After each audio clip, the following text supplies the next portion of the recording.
Vamos iniciar mais uma aula de filosofia, é a terceira aula. Então você pega o seu livro e acompanhe a nossa reflexão.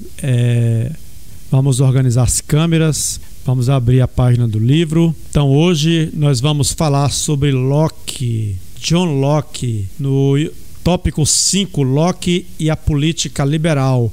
No livro novo é a página 271. No livro antigo, procure pelo título Locke e a política liberal, do capítulo 20. Então, John Locke viveu entre 1632 e 1704. Ele era inglês, era médico e era descendente de burgueses comerciantes. Locke escreveu uma obra chamada Dois Tratados sobre o Governo Civil, e as suas ideias expressadas nessa obra vai influenciar as revoluções liberais ocorridas na América e na Europa, né? Então o pensamento de John Locke vai influenciar revoluções aí pelo mundo afora, né? Então vamos entrar agora no tópico Estado de Natureza e Contrato Social. Aqui aparece a palavra contrato social, né? Então, é por isso que esses pensadores são chamados de contratualista, porque todos eles partem da ideia que a sociedade passa a existir a partir de um contrato entre nós, né?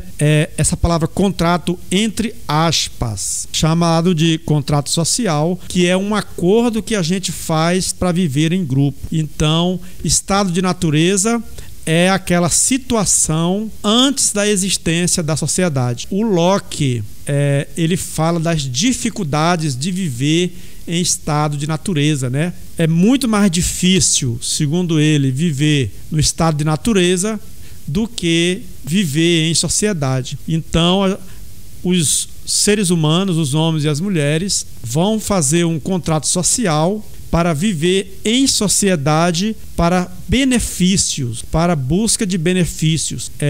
O Locke, ao falar de estado de natureza, ele não exagera como o Hobbes, mas que o Hobbes falava que o estado de natureza era um ambiente de guerra e de egoísmo. Ele fala que o homem é o lobo do homem, né? Já o Locke, nesse ponto, ele é mais calmo, ele não exagera, mas ele fala que o estado de natureza é dominada pelos riscos das paixões e da parcialidade, né? Então cada um querendo defender o seu lado, né? E esse desejo individualista que existe no estado de natureza pode desestabilizar as relações entre os indivíduos. Então, por causa disso, todos consentem em instituir o corpo político. Todos concordam em viver em grupo, abrir mão da sua liberdade total para constituir a sociedade que é representada pelo grupo. Locke, ele também é considerado um jus naturalista, né? O que é um jus naturalista? É aquele pensador que reconhece a existência dos direitos naturais, né? Então, para ele, os direitos naturais humanos subsistem para limitar o poder do Estado. Então, os direitos naturais, eles devem ser preservados para evitar que o Estado ultrapasse o limite do poder. Ele chega a dizer que os direitos naturais devem ser preservados, e se o governante quiser atentar contra esses direitos naturais, ele pode ser deposto do cargo, né? Gente, esses direitos naturais, eles vão servir de base para a criação dos direitos humanos. Então, são aqueles direitos inafiançáveis que o ser humano não pode viver sem ele. Então, vamos seguindo sobre instituições políticas. Então, nessa parte, deixa eu descer aqui a página um pouquinho, ficou alto demais. Então, nessa parte, o Locke ele faz uma distinção entre o público e o privado. Ele esclarece que existem leis diferentes, leis para a situação pública e para a situação privada, né? Na minha vida privada vai haver leis próprias para isso. Na vida pública deverá haver outras leis próprias para a situação. Ele vai ressaltando qual o papel do Estado, né? Ele fala que o Estado deve existir para garantir e tutelar o livre exercício da propriedade. Olha, gente, olha que interessante. Os burgueses, eles não tinham título de nobreza, mas eles tinham dinheiro oriundo do comércio que eles praticavam, né? Então, eles vão começar a defender essa ideia de propriedade, né? Por quê? Porque eles já têm dinheiro e eles querem garantir esse direito para eles. A população pobre, que não tinha mal o que comer, eles não vão se importar com propriedade. Quem vai criar essa discussão sobre essa questão da propriedade são aqueles burgueses que têm dinheiro e querem que o Estado dê liberdade para eles viver de acordo com como eles querem e pensam. Aí o John Locke ele fala da propriedade, livre exercício da propriedade, da palavra, pode ser entendido como expressão, né? Direito de expressão, e da iniciativa econômica. Iniciativa econômica, então está ligado ao desejo da burguesia de ter liberdade. Então, existe um aspecto progressista do pensamento liberal, que é a concepção parlamentar do poder político. Olha, o John Locke já aponta também a importância do parlamentarismo. Olha, porque antes, gente, a monarquia ela era absolutista, né? O rei mandava em tudo sozinho. Então, esses pensadores vão começar a defender criação de um sistema parlamentar. A palavra parlamentar, gente, parlar quer dizer falar. Papel dos parlamentares, senadores, deputados, vereadores, eles são parlamentares porque eles podem falar, eles podem questionar, eles podem argumentar. Então, o Locke, o poder legislativo é supremo. Todas as instituições devem subordinar-se ao poder legislativo. Então, nós vemos aí, né, que ele defende o parlamentarismo. Já é um avanço, viu, gente? Para a época, já é um avanço, porque poder ficar centralizado na mão de uma pessoa só é complicado, né? John Locke ele é representante dos ideais burgueses. Esses ideais, gente, eles não defendiam essa liberdade de expressão econômica e da propriedade privada. Eles não defendem, naquele momento, para todos. Não é para todos, para a burguesia. Então ele defende a preservação da propriedade e ele afirma que tudo que pertence a cada indivíduo é considerado propriedade, a sua vida, a sua liberdade, seus bens. Então, mesmo ele argumenta, né? Mesmo quem não tem bens, mas ele é proprietário da sua vida, do seu corpo, do seu trabalho.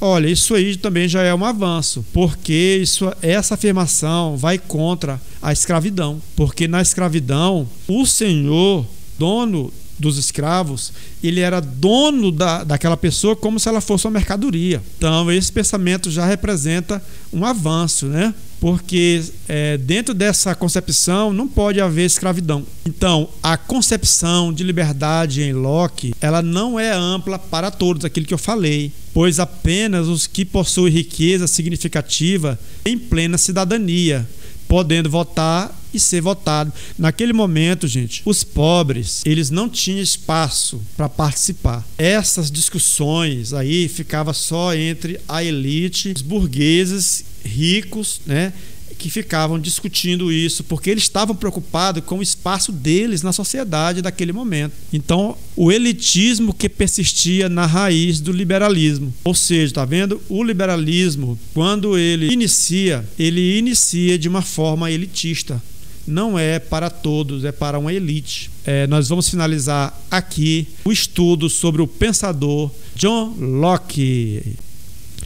Vamos dando continuidade, né? Agora nós vamos para o item 6, Montesquieu e a autonomia dos poderes. O pensador Montesquieu, viveu entre 1689 e 1755.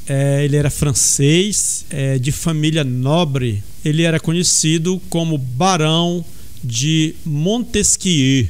Ele recebeu formação iluminista e desde cedo era grande crítico e irônico da monarquia absolutista que estava em decadência naquela época, bem como o clero, né? Na obra que ele escreve, O Espírito das Leis, que vem a ser a obra mais importante, ele fala das instituições e das leis e busca compreender a diversidade das legislações existentes em diferentes épocas e lugares. Então ele faz um estudo sobre as legislações diferentes que existiam na época, né? Ele analisa as relações das leis com a natureza e o princípio de cada governo. O que ele faz? Ele relaciona as leis com o governo. Então Montesquieu vai desenvolvendo uma teoria que alimenta as ideias do constitucionalismo. Nessas ideias, para ele, a autoridade deve ser distribuída por meios legais. Ou seja, para ele, a autoridade, o poder, não deve ficar na mão de um só ou de um grupo só. E isso deve ser feito de maneira legal, por meios legais, dentro da lei. Dessa maneira, para ele, se evitaria o arbítrio e a violência. Em outras palavras, arbítrio seria um tipo de ditadura, né? Uma pessoa só ou um grupo de pessoas mandar em todos. Aqui a gente percebe, gente, que o pensamento de Montesquieu vai um pouco além do pensamento do Locke. O Locke defendia o parlamentarismo como o sucesso de tudo. O modelo excelente seria o parlamentarismo. Já o Montesquieu, ele dá um passo além. Para ele, a melhor definição seria a separação ou autonomia dos poderes. Então, pela ideia dele, a partir da afirmação, só o poder freia o poder. Pela teoria dele, se deveria dividir o poder em vários poderes. E um poder ajudaria a deter o outro poder de algum abuso. Então, dessa teoria do Montesquieu que vão se elaborar a ideia de executivo, de legislativo e de judiciário. Então, o poder vai ser dividido em 3 partes. Uma dessas partes fiscaliza o outro poder para que não ocorra abuso de poder. É interessante essa ideia, né, gente? Para ele, o segredo estaria na divisão do poder. Por isso que ele foi além do Locke. O Locke, para ele, era o parlamentarismo que deveria existir, por exemplo, o Congresso Nacional que deveria governar tudo. Para o Montesquieu, não. Deveria ter o executivo realizando o seu papel, o legislativo o seu papel e o judiciário o seu papel. Os 3 autônomos e independentes, para que o outro, nenhum deles venha a cometer algum tipo de abuso. Muito interessante, né? A ideia do Montesquieu. Então, ficamos por aqui. Um grande abraço a todos.